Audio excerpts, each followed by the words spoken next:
Hello students, welcome to affairs cloud. My name is Vikas. हमारी एक application है carriers cloud जो कि आप डाउनलोड कर सकते हैं प्ले स्टोर से। हम एंड्रॉयड यूजर्स के लिए अवेलेबल है and once you have downloaded the application आप इसको लॉग इन करेंगे through your Gmail ID and once you have downloaded the application and logged in तो आप यहाँ पे रीडायरेक्ट हो जाएंगे इस पेज पर जहाँ पर आपको home, all courses, my courses, doubt का सेक्शन मिलेगा। हमारे इस एप्लीकेशन पर आपको डेली बेसिस पे करंट अफेयर्स की पीडीएफ्स मिलेगी both in Hindi as well as English. ये जो करंट अफेयर्स हम आपको प्रोवाइड कराते हैं बहुत इंपॉर्टेंट होते हैं एग्जाम पॉइंट ऑफ व्यू से, तो इसकी पीडीएफ्स के साथ ही साथ हम आपको क्विज भी प्रोवाइड कराते हैं ताकि आप उन पीडीएफ्स को पढ़ने के बाद अपनी प्रैक्टिस के लिए क्विज भी अटेम्प्ट कर सकें डेली बेसिस पे। डेली करंट अफेयर्स के साथ साथ वी मेक श्योर हम आपको वीकली बेसिस पे भी करंट अफेयर्स प्रोवाइड कराएं both in English as well as Hindi. ये आपकी एक कंपाइल्ड पीडीएफ होती है ऑफ प्रीवियस वीक जहां हम आपको इंपॉर्टेंट करंट अफेयर्स प्रोवाइड कराते हैं ऑफ दैट पर्टिकुलर वीक। इससे आपकी रिवीजन बहुत अच्छी होती है एंड सिमिलरली हम आपको क्विज भी प्रोवाइड कराते हैं वीकली बेसिस पे ताकि आप अपने वीक के कंटेंट्स को रिवाइज कर सके एंड सिमिलर प्रोसेस रहती है आपकी मंथली बेसिस पे। नेक्स्ट टाइम आपको कोई भी इवेंट अगर इस दुनिया में हो रहा है तो उससे रिलेटेड हम मेक श्योर करते हैं कि हमारे स्टूडेंट्स को इन्फॉर्मेशन उससे रिलेटेड मिल सके, उससे रिलेटेड इन डेप्थ एनालिसिस हम आपको प्रोवाइड करा सकें ताकि बच्चे उनको पढ़कर अपने क्वेश्चंस जो एग्जाम में पूछे जा सकते हैं उनको अटेम्प्ट कर सकें। हम डेली बेसिस पे आपको पीआईबी का एनालिसिस प्रोवाइड कराते हैं, आर्टिकल्स प्रोवाइड कराते हैं। नॉट जस्ट दिस, अगर कोई इंपॉर्टेंट इवेंट हो रहा है तो उससे रिलेटेड इन डेप्थ एनालिसिस भी हम आपको प्रोवाइड कराते हैं ताकि बच्चे की लर्निंग हो सके। Next we make sure to provide you with exam specific content. Previous years के क्वेश्चंस प्रोवाइड कराते हैं ताकि बच्चे एनालिसिस कर सकें अबाउट द एग्जाम पैटर्न, किस तरीके का सिलेबस आता है, किस तरीके के क्वेश्चंस पूछे जाते हैं एंड इवन एग्जाम होने के बाद we make sure to provide you with the correct analysis of that particular exam. इसी के साथ साथ हम स्टेट करंट अफेयर्स भी प्रोवाइड कराते हैं ऑफ डिफरेंट स्टेट्स ताकि बच्चे किसी पर्टिकुलर स्टेट एग्जाम की प्रिपेयर कर रहे हैं तो उनको भी यहां पर बेनिफिट देखने को मिल सके। इसी के साथ साथ हम टॉपिक वाइज करंट अफेयर्स भी आपको मंथली बेसिस पे प्रोवाइड कराते हैं। ये टॉपिक्स काफी इंपॉर्टेंट होते हैं एंड इनसे एग्जाम में क्वेश्चन पूछा जाता है। ये टॉपिक्स जैसे national affairs, government schemes, international affairs, visits, banking and finance, economy से रिलेटेड, स्पोर्ट्स, डिफेंस, कोई नई एप्लीकेशन अगर आई है, कोई नई टेक्नोलॉजी मार्केट में आई है तो वी मेक श्योर कि हम वो कवर करें ताकि आपकी लर्निंग अच्छे से हो सके। So friends, do check our application, it will be a one stop solution for learning. इसी के साथ साथ फ्रेंड्स अभी कैरियर्स क्लाउड हायर कर रहा है। We have openings for subject matter experts for quant, reasoning and English. इसी के साथ साथ वी आर ऑल्सो लुकिंग कि content creator for current affairs जो कि हमें डेली बेसिस पे, मंथली बेसिस पे, वीकली बेसिस पे कंटेंट प्रोवाइड करा सके एंड हमें एक हिंदी ट्रांसलेटर भी चाहिए जो कि इंग्लिश कंटेंट को हिंदी में ट्रांसलेट कर सके। अगर आपको अप्लाई करना है तो आप इस क्यूआर कोड को स्कैन कर सकते हैं for more information as well as आप हमारे डिस्क्रिप्शन में जो लिंक दिया है उस पर भी जाकर फर्दर इंफॉर्मेशन ले सकते हैं। इसके अलावा फ्रेंड्स जो भी बच्चे SBI clerk mains examination attend करेंगे 4 मार्च को, उनके लिए एक सजेशन रहेगी कि वो जनरल अवेयरनेस के क्वेश्चंस जो भी एग्जाम में पूछे जाएंगे वो 3 तरीके से हमें से क्वेश्चंस को शेयर कर सकते हैं। पहला मेथड है कि आप हमें मेल कर दो। सेकेंड मेथड रहेगा कि हमने एक पोस्ट स्टार्ट की है कैरियर्स क्लाउड एप्लीकेशन में, आप वहां पर जा सकते हैं, एक पोस्ट मिलेगी जिसमें आप इन क्वेश्चंस को कमेंट कर सकते हैं and third way will be इस वीडियो के कमेंट सेक्शन में ही आप उन क्वेश्चंस को कमेंट कर दो। द रीजन इज कि जो क्वेश्चन आजकल पूछे जाते हैं एग्जाम में वो स्टेटमेंट टाइप क्वेश्चंस रहते हैं and it is difficult to get the exact questions for our analysis. इस एनालिसिस से फ्यूचर में आपको और इवन कई सारे बच्चों को काफी ज्यादा हेल्प मिलती है ताकि वो प्रीवियस ईयर क्वेश्चंस को जो एग्जाम में पूछे जा सकते हैं उसका एनालिसिस कर सकें एंड उसके बेसिस पे अपनी प्रिपरेशन कर सके। And best of luck for your exam. Hello everyone, तो इस वीडियो में हम sports, books and authors and obituary in 3 topics के करंट अफेयर्स डिस्कस करेंगे फॉर जनवरी मंथ। काफी इंपॉर्टेंट सेशन रहेगा तो एंड तक बने रहिएगा। चलिए स्टार्ट करें। अभी हम बात कर रहे हैं world rapid chess championship title की। इसमें मेंस कैटेगरी में किन्होंने जीता? मैग्नस कार्लसन ने, एंड ये इनका 5th टाइटल रहेगा। वहीं पे अगर हम बात करें वर्ल्ड रैपिड चेस चैंपियनशिप की वीमेंस कैटेगरी की तो ये किन्होंने जीता? ये जीता रशियन चेस प्लेयर एनास्टेसिया बोंडारुक ने। और इन्होंने किनको फाइनल में हराया? इन्होंने कोनेरू हम्पी को, इंडिया के ग्रैंड मास्टर को फाइनल में हराया to win this women's title. ठीक है, तो ये मार्क करेंगे। ये याद रखना, ये है वर्ल्ड रैपिड चेस चैंपियनशिप। अब मैं बात कर रहा हूं वर्ल्ड ब्लिस चेस चैंपियनशिप की। इसमें मेंस कैटेगरी में कौन जीते वर्ल्ड के number 1 player? Magnus Carlsen. And यहीं पे रशियन ग्रैंड मास्टर कौन है फॉर वीमेंस कैटेगरी जिन्होंने जीता? वो है वैलेंटिना ग्यूनिना। एंड मैग्नस कार्लसन ने इस टाइटल को कौन सी बार जीत लिया है? For the 7th time. तो राइट ऑप्शन बनता है ऑप्शन 2। याद रख क्या कंफ्यूजिंग वाली चीज होगी, वर्ल्ड ब्लिट्ज चेस चैंपियनशिप है यहां पर जिसमें 7वीं बार मैग्नस कार्लसन ने जीता, and world rapid chess championship को 5वीं बार मैग्नस कार्लसन ने जीता। नेक्स्ट आ जाते हैं, नेम द ऑस्ट्रेलियन बैट्समैन जिन्होंने भी अनाउंस कर दी retirement from ODI cricket and test cricket. कौन रहेंगे वो है डेविड वार्नर, ऑस्ट्रेलियन प्लेयर है, इन्होंने यहाँ पे रिटायरमेंट अनाउंस कर दी है। Next, which country has recently one United cup 2024 title by defeating Poland tennis team? तो वो है जर्मनी, राइट। तो अभी रिसेंटली जर्मनी ने यूनाइटेड कप 2024 टाइटल को जीत लिया है by defeating Poland tennis team in the final. इसका जो फाइनल इवेंट हुआ था, जो लोकेशन है, ये इवेंट कहां पे चल रहा है यूनाइटेड कप? ये ऑस्ट्रेलिया में हुआ था। Next, Indian cricket team won the ODI test series under the captainship of whom? Under the captainship of KL Rahul during the tour of South Africa.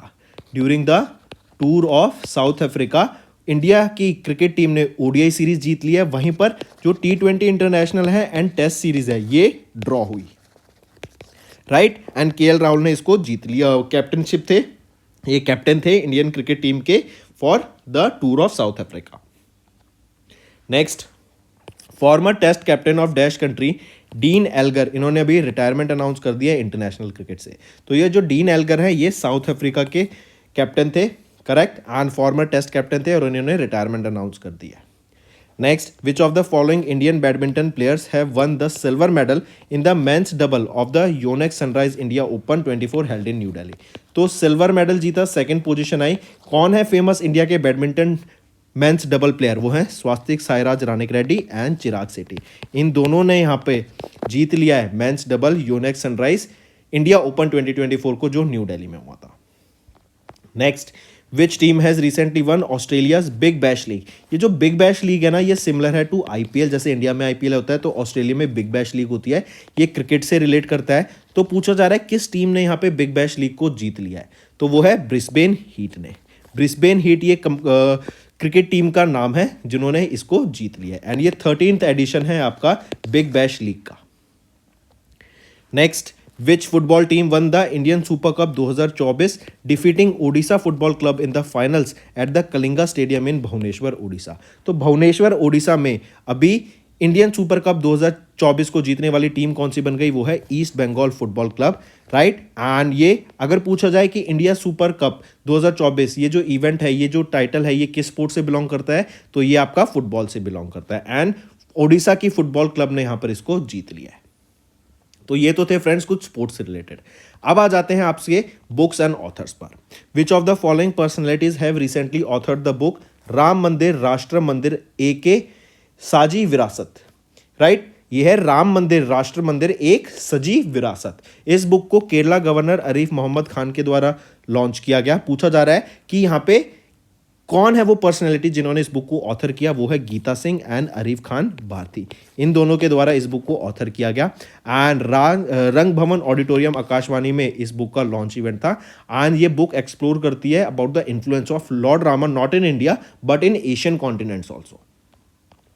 Next, Tamil Nadu के चीफ मिनिस्टर एम.के. स्टालिन ने release की अ Tamil book जिसका title रहेगा महाकविताई। ये जो महाकविताई book है ये किन के द्वारा लिखी गई है? तो वेराई मुथु, राइट, इनके द्वारा इस बुक को ऑथर किया गया है महाकविताई को। ये जो बुक है ये बेसिकली बताती है about the genesis of environment, universe, planet earth के बारे में, 5 एलिमेंट्स के बारे में, क्लाइमेट चेंज के बारे में, राइट, एंड उसका इंपैक्ट जो रहता है। मूविंग ऑन, संस्कृत के आयाम, ये बुक जनरल वीके सिंह के द्वारा अभी रिलीज की गई, जो कि यूनियन मिनिस्टर ऑफ स्टेट है of road transport and highways and civil aviation, जनवरी में। पूछा जा रहा है ये संस्कृति के आयाम, इस बुक को किन के द्वारा ऑथर किया गया? तो मनोरमा मिश्रा के द्वारा इस बुक को यहाँ पर ऑथर किया गया है। ये बुक ऑथर की गई हिंदी लैंग्वेज में, एंड नेशनल बुक ट्रस्ट के द्वारा इस बुक को यहाँ पे लॉन्च किया जाएगा। एंड ये जो बुक है basically Indian knowledge, tradition, culture के बारे में बात करती है। Next, former chief of army staff dash has penned his autobiography titled 4 stars of destiny and autobiography which is set to publish in January 2024। तो जनरल मनोज मुकुंद नरवणे, राइट, ये वो former chief of army staff हैं जिन्होंने अपनी पेंड मतलब खुद अपनी biography लिखी जिसका नाम रहेगा 4 stars of destiny and autobiography. Moving on, name the union minister who recently released a handbook जिसका टाइटल है panchayat free from gender based violence a handbook for elected representatives. तो कौन है यूनियन मिनिस्टर? वो है गिरिराज सिंह जो कि यूनियन मिनिस्टर है ऑफ पंचायती राज, उनके द्वारा इस बुक को यहाँ पे रिलीज किया गया।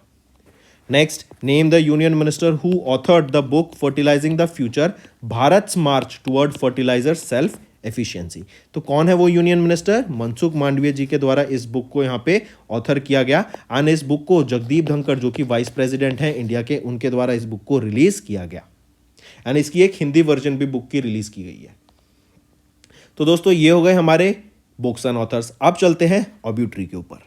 फॉर्मर इंडियन फुटबॉलर जो कि डिफेंडर थे, इनका रिसेंटली निधन हो गया। तो प्रबीर मजूमदार, ये वो फॉर्मर इंडियन फुटबॉलर हैं, ये डिफेंडर थे जिनका 77 की एज में निधन हो गया इन कोलकाता वेस्ट बंगाल एंड इन्होंने 1974 के एशियन गेम्स में काफ़ी सिग्निफिकेंट रोल प्ले किया था। Next, Padma Bhushan awardee professor Ved Prakash Nanda, ये एक Indian American academic and expert हैं, राइट, एंड ये एक्सपर्ट हैं ऑन इंटरनेशनल लॉ। सो इनका रिसेंटली निधन होगा। पूछा जा रहा है प्रोफेसर वेद प्रकाश नंदा, इनको पद्मा भूषण से इन the field of literature and education किस साल में सम्मानित किया गया? तो 2018 में इनको ऑनर किया गया था पद्मा भूषण से, राइट। नेक्स्ट आ जाते हैं फ्रेंच बेकनबॉर, ये world cup winning football team player रह चुके हैं 2 टाइम एंड इनका रिसेंटली निधन हो गया। पूछा जा रहा है फ्रेंच बेकनबॉर, ये जो काफ़ी फेमस फुटबॉलर थे, इनका रिसेंटली निधन हो गया। ये किस कंट्री से बिलोंग करते हैं? तो ये ब्राज़ील से बिलोंग करते हैं। Next, renowned Hindustani classical singer and Padma awardee उस्ताद राशिद खान, इनका रिसेंटली निधन हो गया जनवरी में।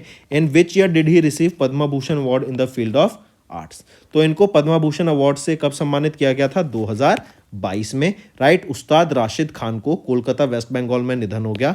पद्मा श्री जो कि 4th हाईएस्ट सिविलियन अवार्ड है 2006 में, Padma Bhushan 3rd highest civilian award है 2022 में एंड इनको संगीत नाटक अकेडमी अवार्ड से भी सम्मानित किया गया था 2006 में, ठीक है। Next, in January noted Hindi and Bhojpuri poet and literature dash passed away. Hindi and Bhojpuri poet जिनका रिसेंटली निधन हो गया वो है पंडित हरिराम द्विवेदी, पंडित हरिराम द्विवेदी, करेक्ट। एंड इनको साहित्य अकेडमी भाषा सम्मान से सम्मानित किया गया था 2013 में for his contribution to Bhojpuri language. Next, which of the following personalities did not edit the book Modi energizing a green future? ये बुक लॉन्च की गई थी union minister of environment forest and climate change Bhupender Yadav ji के द्वारा इन जनवरी 2024। तो इनमें से किन्होंने इस बुक को एडिट नहीं किया? वो है दीपेश प्रकाश, बाकी सभी ने इस बुक में अपना कॉन्ट्रीब्यूशन दिया है। Next, in Jan Padma awardee and renowned classical vocalist Prabha Atre, इनका रिसेंटली निधन हो गया। प्रभा अत्रे ने पद्मा विभूषण इनको रिसीव किया गया था इन the field of arts in which year? तो प्रभा अत्रे को पद्मा भूषण से सम्मानित किया गया था, पद्मा विभूषण से सम्मानित किया गया था 2022 में। लेकिन याद रखेंगे इनको तीनों पद्मा अवार्ड से सम्मानित किया जा चुका है। पद्मा श्री से इनको 1990 में सम्मानित किया गया, पद्मा भूषण से इनको 2002 में एंड पद्मा विभूषण से इनको 2022 में and in the field of arts यहाँ पर इनको सम्मानित करा गया। Next, in January renowned Urdu poet जिनका निधन हो गया वो कौन है? वो है Munawwar Rana. Munawwar Rana at the age of 71 in Lucknow UP इनका निधन हो गया एंड काफ़ी फेमस उर्दू पोएट हैं, ये याद रखेंगे। Next, in January dash former national hockey player of Singapore who competed in 1956 Melbourne Olympic games, उनका निधन हो गया। वो हैं कौन? Ajit Singh Gill, right, former national hockey player of Singapore, इनका रिसेंटली निधन हो गया। Next, in January 2024 renowned Canadian director and producer, इन कौन है वो जिनका निधन हो गया? तो Canadian director and producer Norman Jewison, इनका रिसेंटली निधन हो गया at the age of 97 in Los Angeles USA. Next, Gurvinder Singh Talwar, जिनको राणा तलवार के नाम से भी जानते हैं, ये वो पहले इंडियन थे एंड एशियन थे जिन्होंने लीड किया स्टैंडर्ड चार्टर्ड बैंक को एंड इनका रिसेंटली निधन हो गया। आई रिपीट, गुरविंदर सिंह तलवार या फिर राणा तलवार के नाम से फेमस थे, एंड ये वो पहले एशियन थे एंड पहले इंडियन थे जिन्होंने लीड किया स्टैंडर्ड चार्टर्ड बैंक को, और इनका निधन हो गया at the age of 76। Next, किस स्टेट या यूटी की पहले हॉकी ओलंपियन सुखबीर सिंह गिल, इनका निधन हो गया है। तो सुखबीर सिंह गिल ये चंडीगढ़ से बिलोंग करते हैं, एंड ये पहले ये यूटी पे चंडीगढ़ यूटी के पहले हॉकी ओलंपियन थे जिनका भी रिसेंटली निधन हो गया। तो दोस्तों ये थे हमारे आज के इंपॉर्टेंट टॉपिक्स के कुछ करंट अफेयर्स। अब चलते हैं कुछ रिवीजन पार्ट पर जो कि आपकी लर्निंग में काफ़ी हेल्प करेगा। नेक्स्ट आ जाते हैं इनोवेटी टेक प्राइवेट लिमिटेड। ये बेंगलोर कर्नाटका बेस्ड कंपनी है। इन्होंने अभी किस बैंक के साथ टाई अप करा to set up a omni platform for progressive leaders. देखो ओमनी का मतलब होता है सब कुछ, राइट, एवरीथिंग। तो इसमें ये ओमनी जो प्लेटफॉर्म लॉन्च किया गया, इसमें आपकी पेमेंट भी आ जाती है, एचआर रिलेटेड सर्विसेज भी आ जाती हैं, करेक्ट। इसी के अंडर आपका जो भी डे टू डे मैनेजमेंट होता है वो आ जाता है, डैशबोर्ड आ जाता है, यहाँ पर एंटरप्राइज रिसोर्स प्लानिंग आ जाती है, फिर पेमेंट का भी ऑप्शन आ जाता है कि क्या क्या मेजरमेंट्स एंड बेंचमार्किंग रहेंगी उसका भी पता लग जाता है। तो एक ओमनी प्लेटफॉर्म जो कि रिटेलर्स को बेसिकली बिजनेसमैन को हेल्प करेगा टू ग्रो देयर बिजनेस। एक ही प्लेटफॉर्म में सारी सर्विस प्रोवाइड की जाएंगी। तो इनोवेटी टेक प्राइवेट लिमिटेड, तो इन्होंने किसके साथ टाई अप किया, कौन से बैंक के साथ, आरबीएल बैंक के साथ इन्होंने टाई अप किया to launch this omnium platform. RBL bank की बात करें तो managing director and chief executive officer R Subramaniam Kumar रहेंगे। हेडक्वार्टर मुंबई महाराष्ट्र में रहेगा। 1943 में इसको एस्टेब्लिश किया गया एंड टैगलाइन रहेगी अपनों का बैंक। ठीक है। Former managing director and chief executive officer of bank of Maharashtra S Rajeev, ये भी अपॉइंट किए गए हैं vigilance commissioner of CVC. Chief vigilance commission के जो नए विजिलेंस कमिश्नर अपॉइंट किए गए हैं वो कौन है, एस राजीव, करेक्ट। ये MD and chief executive officer थे बैंक ऑफ महाराष्ट्र के from December 2018 till February 2024। Next आ जाते हैं इंडियन ओरिजिन समीर शाह, ये अपॉइंट किए गए हैं as BBC chairman. British Broadcasting Corporation के जो चेयरमैन अपॉइंट किए गए वो कौन है, Indian origin Sameer Shah, right. ये इससे पहले याद रखेंगे ये 4 साल के लिए यहाँ पे अपॉइंट किए गए हैं। 4 मार्च 2024 से मार्च 2028 तक ये इस पोजीशन में रहेंगे। औरंगाबाद महाराष्ट्र से बिलोंग करते हैं। 1952 में इनका जन्म हुआ था। 1960 में ये इंग्लैंड चले गए थे। एंड समीर शाह को ऑनर किया जाएगा with CBE commander of the order honour किया गया था in 2019 by Queen Elizabeth II with order commander of the order of British empire से for his service to television and heritage, and he replaces acting BBC chairwoman dame Elan Closs Stephens. Moving on, NIA, India के NIA, इन्होंने अभी sign किया एक MOU किसके साथ, तो India के एनआईए क्या है, नेशनल इंस्टीट्यूट ऑफ आयुर्वेदा। कहाँ पर है ये, जयपुर राजस्थान में। तो इन्होंने अभी एक एमओयू साइन किया थाईलैंड के department of thigh traditional and alternative medicine के साथ। एंड इसका एम क्या रहेगा, ताकि एकेडमिक कोलैबोरेशन इस्टेब्लिश की जा सके इन आयुर्वेदा सेक्टर। तो हम कह सकते हैं आयुर्वेदा सेक्टर को ग्रो करने के लिए, इसमें रिसर्च एंड डेवलपमेंट लाने के लिए, आप एक्सपर्ट्स का एक्सचेंज हो सके between India and Thailand, then training programs यहाँ पे कंडक्ट कराए जा सकें, राइट। एंड अलग अलग यहाँ पे टेक्निक्स को इन दोनों कंट्रीज के कल्चर्स को कोलैबोरेट करके एंड इस आयुर्वेदा सेक्टर को यहाँ पे ग्रो करने की बात की गई, करेक्ट। तो NIA national institute of Ayurveda India से एंड थाईलैंड का department of thigh traditional and alternative medicine के बीच में यहाँ पे एमओयू साइन हुआ। ठीक, मार्क करके चलेंगे इसको। नेक्स्ट आते हैं धर्मा गार्डियन। ये एक एक्सरसाइज है, ये आर्मी के द्वारा कंडक्ट कराई गई बिटवीन 2 कंट्रीज। किन 2 कंट्रीज की आर्मी के बीच में ये एनुअल मिलिट्री एक्सरसाइज कंडक्ट कराई गई, तो Indian army and Japan army के बीच में। तो इंडिया और जापान के बीच में ये एक्सरसाइज कंडक्ट कराई जाती है। ठीक, फिर नेक्स्ट क्वेश्चन आ जाएगा कि इंडिया की तरफ से किस बटालियन ने यहाँ पे पार्टिसिपेट किया। तो इंडिया की तरफ से कौन सी बटालियन थी या किसने पार्टिसिपेट किया, तो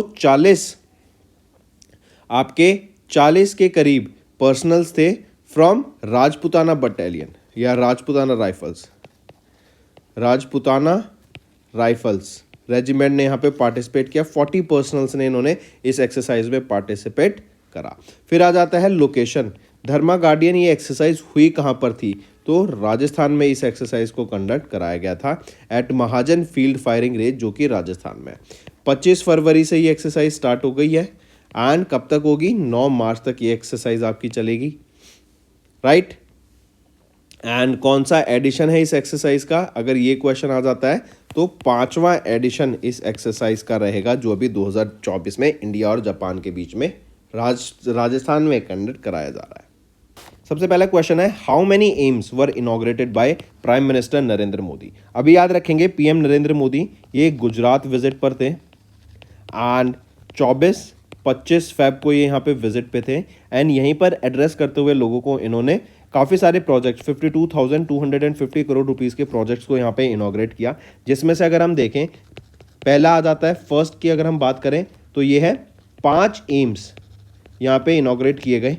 5 एम्स में आ जाते हैं कहाँ पर? राजकोट में, भटिंडा में, रायबरेली में, कल्याणी में एंड मंगलागिरी में, राइट। तो 5 एम्स। दूसरी चीज़ याद रखेंगे जो इंपॉर्टेंट है, सुदर्शन सेतु। ये सुदर्शन सेतु ब्रिज को इनॉग्रेट किया गया अभी, और ये सुदर्शन सेतु ब्रिज कहाँ पर है? ये गुजरात में रहेगा। इंपॉर्टेंट है, ये पूछा जाएगा क्वेश्चन कि गुजरात में कौन सा ब्रिज पीएम मोदी के द्वारा इनॉग्रेट किया गया? तो सुदर्शन सेतु। इसको ऐसे भी पूछ लेंगे कि सुदर्शन सेतु ब्रिज कहाँ पर है? तो ये आपका गुजरात में रहेगा, राइट। ये क्वेश्चन ऐसे भी पूछा जा सकता है। चलिए नेक्स्ट पे आते हैं। राइट ऑप्शन बनता है यहाँ पे 5, ठीक है। इसी के साथ साथ याद रखेंगे मुद्रा पानीपत पाइपलाइन प्रोजेक्ट को भी यहाँ पे इनॉग्रेट किया गया बाय पीएम मोदी, करेक्ट। ये आपकी 900 करोड़ रुपए की लागत से इसको बनाया जाएगा।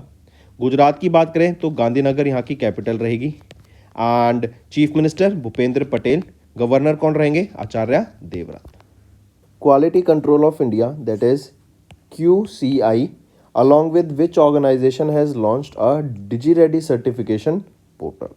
I repeat, DigiReady certification portal, that is DRC. So this Digital Ready certification portal, this is basically an online assessment, online self-assessment tool for digital readiness. That means this DRC, DigiReady certification, will tell you about your skills. It is basically a self-assessment and this will tell you that how much you are digital ready, correct, for job market. This is developed by QCI, that is Digital Ready Certification, DRC. Now the question asked here is, this DRC was jointly launched by QCI along with which organization? It is ONDC. ONDC is your Open Network for Digital Commerce and this is a step towards fostering digital inclusion of MSMEs, right? So that we can onboard more and more MSMEs here, correct? So take a note of this. Then if we talk about QCI, who is the chairman of QCI? Jagsy Shaw. Where is the headquarter of QCI? It is in New Delhi and it was established in 1997. Next आ जाते हैं किस ministry ने along with RIS एक MOU sign किया for enhancement in Ayush service sector? RIS, ये RIS होता क्या है? Research and information system for developing countries. तो मिनिस्ट्री ऑफ आयुष ने अभी टाई अप किया RIS के साथ, ताकि जो ये MOU है इसके बेसिस पे हम जो आयुष सर्विस सेक्टर है उसको हम ग्रो कर सकें, उसमें ज़्यादा रिसर्च एंड डेवलपमेंट ला सकें एंड इस सेक्टर की जो सर्विसेज है उनको बेटर कर सके ताकि ज़्यादा से ज़्यादा लोग इनका बेनिफिट ले सके। इवन हमने डिस्कस किया था कि IREDA इन्होंने अप्रूव कर दिया है, इन्होंने मैंडेटरी कर दिया है फ्रॉम 1 अप्रैल 2024 से कि इंश्योरेंस कंपनीज को मेडिकल इंश्योरेंस में जो आयुष रिलेटेड सर्विसेज है, हेल्थ केयर प्रैक्टिसेस है, उसको इंक्लूड करा जाएगा। इलेक्शन कमीशन ऑफ इंडिया इन्होंने अभी एक MOU साइन किया किस ऑर्गेनाइजेशन के साथ, ताकि इलेक्टोरल अवेयरनेस बढ़ाई जा सके अहेड ऑफ लोकसभा पोल्स। अभी हम जानते हैं लोकसभा इलेक्शंस होंगे, करेक्ट। तो इलेक्शंस के बारे में अवेयरनेस क्रिएट कराने के लिए अभी इलेक्शन कमीशन ऑफ इंडिया ने 2 ऑर्गेनाइजेशंस के साथ MOU साइन किया। एक है इंडियन बैंक्स एसोसिएशन एंड दूसरा है DOP, डिपार्टमेंट ऑफ पोस्ट, जो कि मिनिस्ट्री ऑफ कम्युनिकेशन के अंडर आता है, ठीक।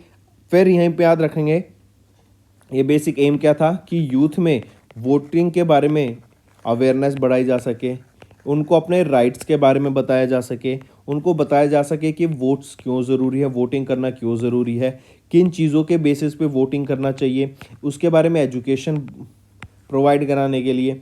राइट। एंड नेक्स्ट याद रखेंगे, इसी चीज़ के लिए वोटर अवेयरनेस को बढ़ावा देने के लिए नेशनल आइकन अपॉइंट किए गए थे कुछ दिन पहले। सचिन तेंदुलकर एंड राजकुमार राव, ये दोनों नेशनल आइकन अपॉइंट किए गए ताकि वोटर अवेयरनेस बढ़ाया जा सके। इवन सुरेश रैना जो कि काफ़ी फेमस इंडियन फॉर्मर क्रिकेटर है, इनको भी ब्रांड एम्बेसडर अपॉइंट किया गया था ताकि जम्मू एंड कश्मीर में वोटर अवेयरनेस बढ़ाया जा सके। World defence show 2024 was held where? So World Defense Show for the year 2024 was recently held in Riyadh. Now you will say, sir, Riyadh option is not given here. So remember, where is Riyadh? Riyadh is in Saudi Arabia. In here also remember at Riyadh International Convention and Exhibition Center, that is in Saudi Arabia. This World Defense Show was held from 4 to 8th of Feb. Right? Take a note, and there is a theme on which this World Defense Show was based, that is equipped for tomorrow. Equipped for tomorrow. This is the theme for the World Defense Show held in Riyadh, Saudi Arabia. Right? Which edition of raising day was conducted by Indian Coast Guard? तो कौन सा addition observe किया गया था Indian Coast guard के द्वारा? तो याद रखेंगे 1 फेब को हम ऑब्जर्व करते हैं Indian Coast Guard raising day, and इस बार 48th एडिशन ऑब्जर्व किया गया था इंडियन कोस्ट गार्ड के द्वारा। इन्होंने डे एट सी ये एक इवेंट कंडक्ट कराया चेन्नई हार्बर में, जो कि चेन्नई तमिलनाडु में है। यहाँ पर 8 से भी ज़्यादा इंडियन कोस्ट गार्ड का पार्टिसिपेशन देखने को मिला, अलॉन्ग विथ 1500 प्लस पर्सनल्स जिन्होंने सेल किया फ्रॉम चेन्नई हार्बर। ठीक है, एंड 48th रेजिंग डे था, 1 फेब को ऑब्जर्व किया जाता है। तो क्वेश्चन ऐसे भी आ सकता है कि 2024 में कौन सा रेजिंग डे ऑब्जर्व किया गया इंडियन कोस्ट गार्ड के द्वारा? तो 48th रेजिंग डे ऑब्जर्व किया गया। What is the theme of Maharashtra MSME defence expo 2024? तो अभी महाराष्ट्र एमएसएमई डिफेंस एक्सपो हुआ था। ठीक है, ये आपका कहाँ पर हुआ था? पुणे में हुआ था। पुणे में भी कहाँ पर? International exhibition and convention centre में हुआ था, पुणे महाराष्ट्र में। 24 से लेके 26 फरवरी के बीच में हुआ था 2024 में। इसकी थीम याद रखेंगे क्या रहेगी? Inspire, learn, engage. इसको ऑर्गेनाइज किसके द्वारा कराया गया था? Government of Maharashtra and Maharashtra industrial development corporation के द्वारा इसको ऑर्गेनाइज कराया गया था। राइट, मार्क करके चलेंगे। एंड इस एमएसएमई डिफेंस एक्सपो के दौरान कई सारे हमें एग्रीमेंट्स देखने को मिले, कई सारे एमओयू साइन किए गए। करेक्ट। नेक्स्ट है, किस ऑर्गेनाइजेशन ने अभी अप्रूव किया $23 मिलियन का loan to India to construct IFI inside GIFT city?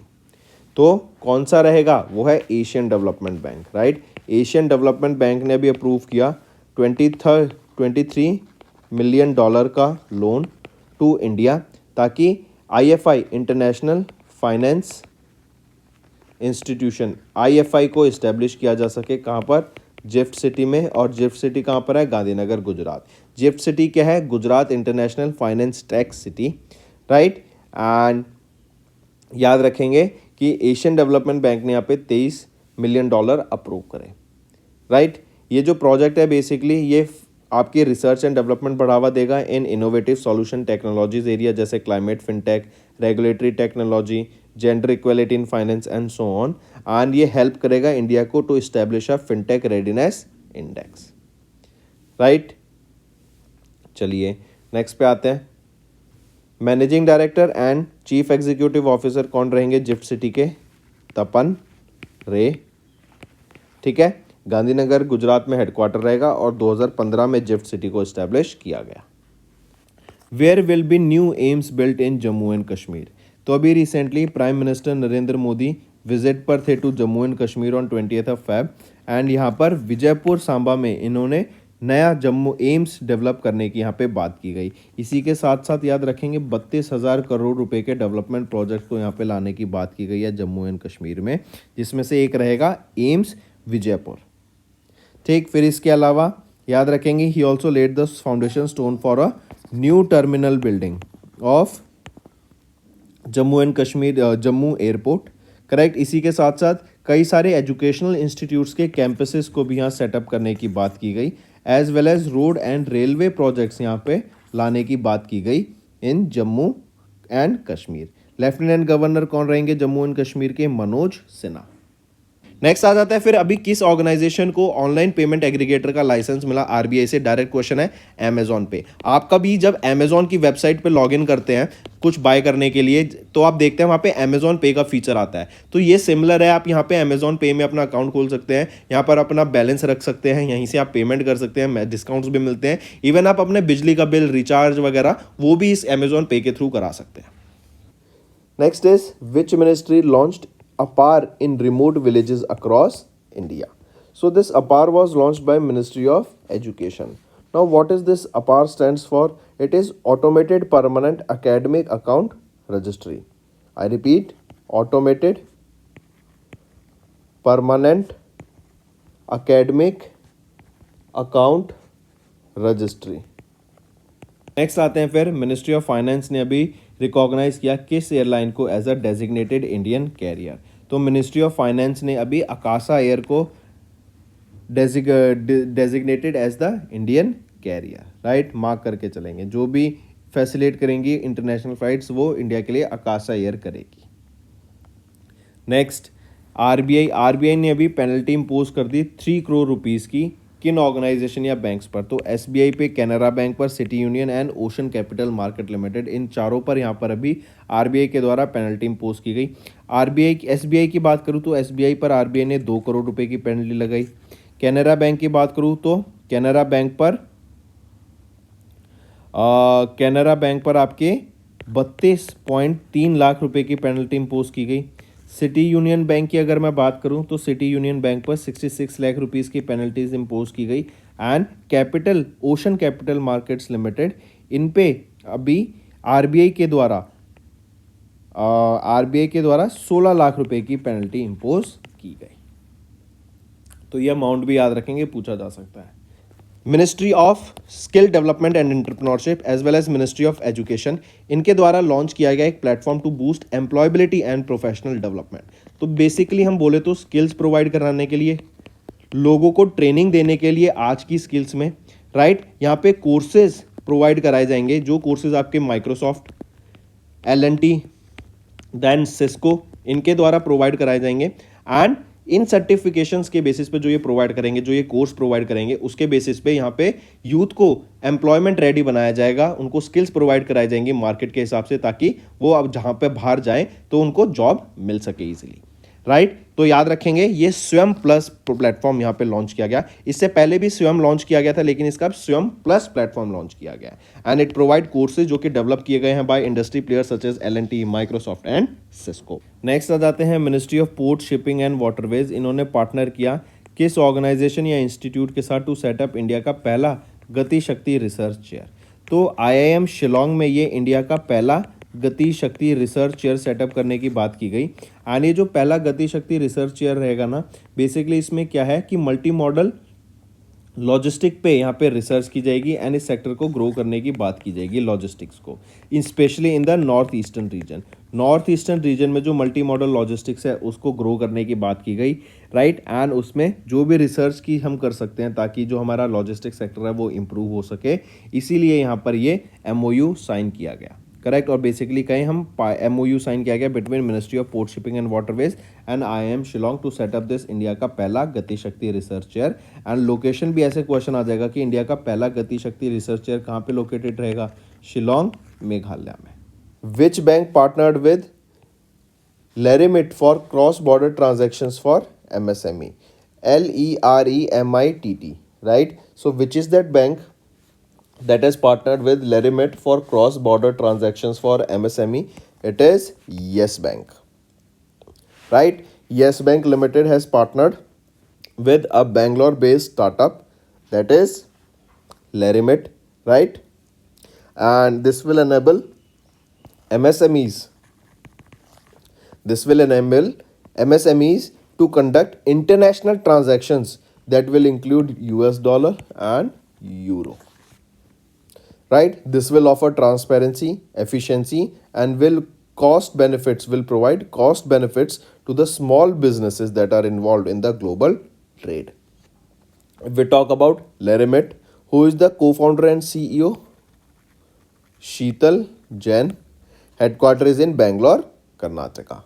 That's all for the day, friends. I hope you enjoyed the session, and you can follow us on the YouTube channel, as well as apart from YouTube channel, you can go and follow us at Affairs Cloud Telegram channel. And if you have any queries related to the content or the of courses offered to you or the payment which you did on the application, you can contact us on the number provided, that is 7677333862. Apart from this, friends, you can follow us on the Facebook as well as on Instagram handle, that is affairscloud_official. In the end, friends, if you use a code that is Vikas10, you will be getting an additional extra 10% discount by using this code Vikas10. Also, if you have any problem regarding the course purchase, any problem regarding to our application, you can contact us on the mobile number, that is 9677333862. And if you want to mail us, you can also mail us on support@affairscloud.com, and I assure you that our representative from us will be contacting you soon and resolving your issue.